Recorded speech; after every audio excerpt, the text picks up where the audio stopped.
Hello, this is Steve Shank. With the economy, and particularly with food, we are in the eye of a perfect storm. Just recently, as the result of one of the largest earthquakes in recorded history and the ensuing tidal wave, the entire economy and industry of a country, Japan, have been virtually destroyed.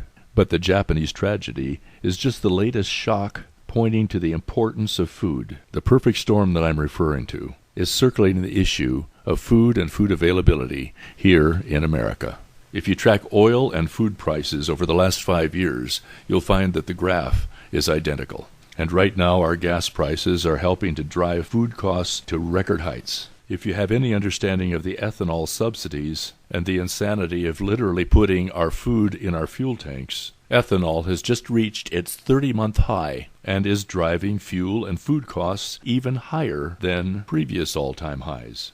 The huge population countries of India and China are buying up American unprotected exports from commodities investors. That's our food they're shipping out of here. The U.S. dollar is following its predicted path of falling, and as a result, it's inflating food prices again astronomically. And oddly enough, our food is being sold to deal with unfavorable international trade deficits of America. You have to understand, we are experiencing the greatest explosion in food shortages and food prices America has ever seen. Today, I'm sounding the alarm about this disastrous food-based economic crash. As food prices continue to rise, thousands and thousands of American families are unable to afford food.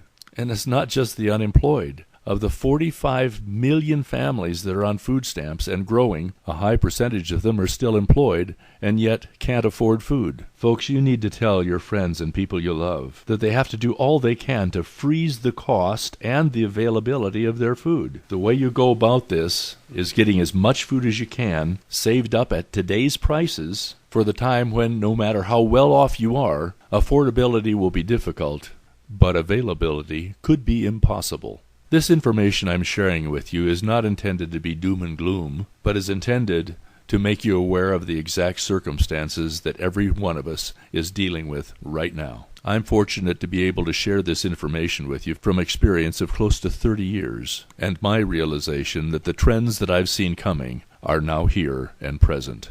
I believe very strongly that the voice of warning we are raising will enable those for whom we care to bet their lives on the information we've given them, and we can bless them with fearlessness in troubled times. Thank you.